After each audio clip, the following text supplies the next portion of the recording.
រយៈពេល14ថ្ងៃសមយុទ្ធទ្វេភាគីកម្ពុជាឥណ្ឌាលើកទី2 CIN-BEC EEE ត្រូវបានបិទបញ្ចប់ដោយជោគជ័យ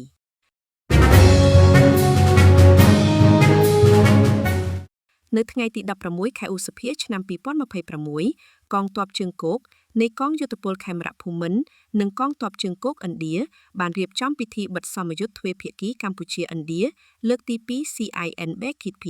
នៅមូលដ្ឋានកងយោធពលខេមរភូមិន្ទដេជោសែនភ្នំធំរះព្រៅស្ថិតក្នុងស្រុកសំរោងទងខេត្តកំពង់ស្ពឺក្រោមអធិបតីភាពឯកឧត្តមនាយឧត្តមសេនីយ៍ម៉ៅសុផាន់អគ្គមេបញ្ជាការរងនៃកងយោធពលខេមរភូមិន្ទនិងជាមេបញ្ជាការកងទ័ពជើងគោកនិងឯកឧត្តមឯកអគ្គរដ្ឋទូតសាធារណរដ្ឋឥណ្ឌាប្រចាំព្រះរាជាណាចក្រកម្ពុជាសមយុទ្ធ CIN-BEC SPY បានប្រព្រឹត្តទៅរយៈពេល02សប្តាហ៍ដោយផ្ដោតលើការហ្វឹកហ្វឺនរួមការពង្រឹងអន្តរប្រតិបត្តិការការផ្លាស់ប្ដូរបទពិសោធន៍វិជ្ជាជីវៈនិងការកសាងទំនុកចិត្តរវាងកងទ័ពនៃប្រទេសទាំងពីរស្របតាមក្របខ័ណ្ឌប្រតិបត្តិការក្រោមអាណត្តិអង្គការសហប្រជាជាតិសកម្មភាពហ្វឹកហ្វឺនរួមមានការហ្វឹកហ្វឺនក្នុងទីបញ្ជាការអនុវត្តលំហាត់យុទ្ធវិធីការហ្វឹកហ្វឺនបាញ់គ្រាប់ពិតការហ្វឹកហ្វឺនប្រតិបត្តិការឡោមព័ទ្ធនិងឆែកឆេរជាសូប្រតិបត្តិការចូលគ្រប់គ្រងអគារ House Intervention ព្រមទាំងការផ្លាស់ប្ដូរបទពិសោធន៍លើបច្ចេកវិទ្យាទំនើបដូចជាការប្រើប្រាស់ drone និងបច្ចេកវិទ្យាប្រឆាំង drone ក្នុងឱកាសនោះឯកឧត្តមនាយឧត្តមសេនីយ៍ម៉ៅសុផាន់បានវាយតម្លៃខ្ពស់ចំពោះជោគជ័យនៃសមយុទ្ធនេះនិងបានបញ្ជាក់ថា CIN-BEC មិនត្រឹមតែជាសកម្មភាពហ្វឹកហ្វឺនយោធាប៉ុណ្ណោះទេប៉ុន្តែជានិមិត្តរូបនៃសាមគ្គីភាពមិត្តភាពនិងភាពជាដៃគូដ៏រឹងមាំរវាងកម្ពុជានិងឥណ្ឌា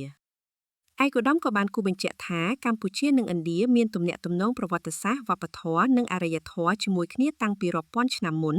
ហើយក្នុងប្រវត្តិសាស្ត្រសម័យទំនើបឥណ្ឌាក៏ជាប្រទេសមួយដែលបានឈរជាមួយកម្ពុជាក្នុងអំឡុងពេលស្ដារប្រទេសឡើងវិញក្រោយឆ្នាំ1979ជាមួយគ្នានេះឯកឧត្តមវ៉ាន់ឡាលវ៉ាន់ណាបាវីតឡុងឯកអគ្គរដ្ឋទូតឥណ្ឌាប្រចាំកម្ពុជាបានសម្ដែងការពេញចិត្តចំពោះលទ្ធផលនៃសមយុទ្ធនិងបានលើកឡើងថាសមយុទ្ធ CIN-BEC IPE បានឆ្លុះបញ្ចាំងអំពីទំនុកចិត្តការយល់ដឹងគ្នាទៅវិញទៅមកនិងកិច្ចសហប្រតិបត្តិការដែលកំពុងរីកចម្រើនរវាងកងទ័ពនៃប្រទេសទាំងពីរឯកឧត្តមក៏បានបញ្ជាក់ផងដែរថាកិច្ចសហប្រតិបត្តិការលើវិស័យការពារជាតិរវាងកម្ពុជានិងឥណ្ឌាបានបន្តពង្រីកតាមរយៈការបណ្ដុះបណ្ដាលការកសាងសមត្ថភាពនិងការផ្លាស់ប្ដូរវិជ្ជាជីវៈជាបន្តបន្ទាប់ឯកឧត្តមនាយឧត្តមសេនីយ៍ម៉ៅសុផាន់និងឯកឧត្តមវ៉ាន់ឡាលវ៉ាណាបាវីតឡុងបានសម្ដែងនូវការកោតសរសើរចំពោះកងកម្លាំងចូលរួមដែលបានអនុវត្តសមយុទ្ធនេះប្រកបដោយវិជ្ជាជីវៈស្មារតីសាមគ្គីភាពនិងការគោរពគ្នាទៅវិញទៅមក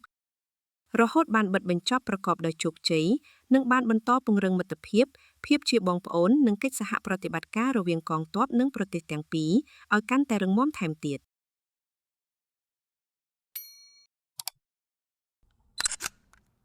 Like, share and follow more.